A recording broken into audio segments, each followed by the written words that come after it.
दीपाली सांगते कृषी सेवक ओळख. आज आपण इथे बीज प्रक्रिया, बीज उगवण क्षमता चाचणी आणि गोकुळ प्रात्यक्षिक घेणार आहोत. बीज प्रक्रियाची गरज काय आहे? आता तुम्हाला सर्वांना माहिती आहे, पाऊस सुरू झाला आहे आणि आपण सर्वांनी पेरणी केली आहे. सरासरी आपण काय करतो, एका हेक्टरसाठी म्हणजे 100 गुंठ्यासाठी 10 गुंठ्याची नर्सरी तयार करतो. पण ती नर्सरी तयार करताना आपण मागच्या वर्षीचं बियाणं वापरतो. त्यामध्ये पोचट बियाणं असतं, कीटकांनी खराब झालेलं बियाणं असतं किंवा सीडबॉर्न डिसीज ट्रान्सफर होईल असं बियाणं असतं. मग आपण जेव्हा ॲक्च्युअल ती 10 गुंठ्याची नर्सरी करतो तर त्यामध्ये आपल्याला जी रोपांची हे असते ती खूप कमी प्रमाणात येते. 90% उगतात त्याच्यातली, आपण जेवढी पेरणी केलेली त्याची. आणि ॲक्च्युअल लागवडीच्या वेळेस आपल्याला रोपांची कमतरता भासते किंवा सीडबॉर्न डिसीजचा अटॅक झाला तर आपल्याला ते रोपं मोठे झाल्यानंतर त्यांचं नियंत्रण करण्यासाठी रासायनिक औषधांचा वापर करणे, हे करणे, त्याला कंट्रोलमध्ये आणण्यासाठी पण खूप खर्च लागतो. त्याच्यामुळे आपण सगळ्यात सोपं हे का आपण त्याची पेरणीपूर्वीच बीज प्रक्रिया करावी. आता बीज प्रक्रियाचे पण वेगवेगळ्या पद्धती आहेत. एक आपली भौतिक पद्धत आहे, रासायनिक पद्धत आहे आणि जैविक पद्धत आहे. त्यामध्ये आपण 2 पद्धती घेणार आहे, एक भौतिक पद्धत आणि जैविक पद्धत. भौतिक पद्धतीमध्ये कोणती 3% मिठाच्या द्रावणाची प्रक्रिया, जैविक मध्ये आपण घेणार आहोत जैव गोकृपामृतची प्रक्रिया, आणि रासायनिक जी का आपण घेणार आहे ॲझॅटोबॅक्टर किंवा थायरम किंवा कॅप्टनची प्रक्रिया. तर त्याच्यामध्ये पहिले आपण 3% ब्राईन सोल्युशनची ट्रीटमेंट म्हणजे मिठाच्या द्रावणाची प्रक्रिया. आता आपण जनरली घेताना 10 लिटर पाणी घेणार आहे बकेटमध्ये. त्याच्यासाठी आपण 10 किलो भाताचं बियाणं घेणार आहे आणि त्याला 3% म्हणजे 300 ग्रॅम मीठ घेणार आहे. त्या 10 लिटर पाण्यामध्ये आपण 300 ग्रॅम मीठ टाकणार आहे, ते प्रॉपर ढवळून घेणार आहे आणि त्याच्यानंतर आपण जे 10 किलो भाताचं बियाणं आहे तर ते त्या पाण्यामध्ये टाकून ढवळून घेऊन जे वरती बियाणं येतं ते सगळं पोचट बियाणं असतं ते काढून घेणार आहे.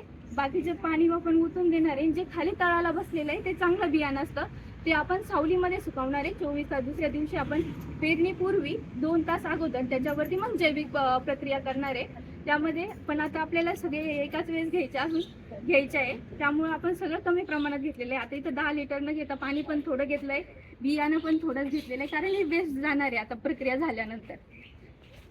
तर कोणी करतंय का? मी सांगते करते. आपण हे पाणी घेतलेलं आहे, त्यामध्ये आपण मीठ टाकणार. एक जण या, मी सांगते तसं करा फक्त.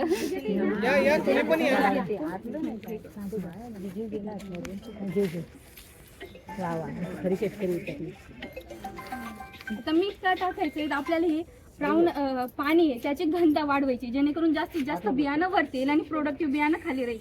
म्हणून टाका हे हलवून घ्या. हे सगळं मीठ जेव्हा वितळेल पूर्णपणे त्यानंतर आपल्याला भाताचं बियाणं टाकायचं. आता हे 10 लिटर पाणी घेतलं आणि 10 किलो जर बियाणं असेल तर आपण 300 ग्रॅम मीठ घेतो, पण आपलं पाणी कमी आहे, साधारणतः 2-3 लिटर पाणी आणि 1 किलो सीड घेतलंय तर आपण 30 ग्रॅम मीठ टाकूया.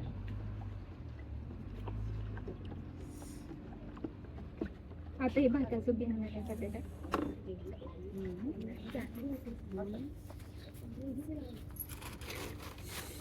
थोडं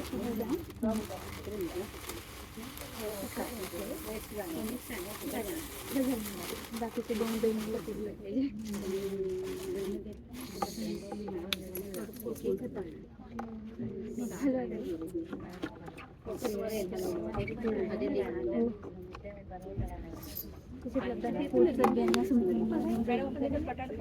हो, बटाटा, अंड ते पण टाकू शकतो, जे की पाण्याची घनता वाढवतं.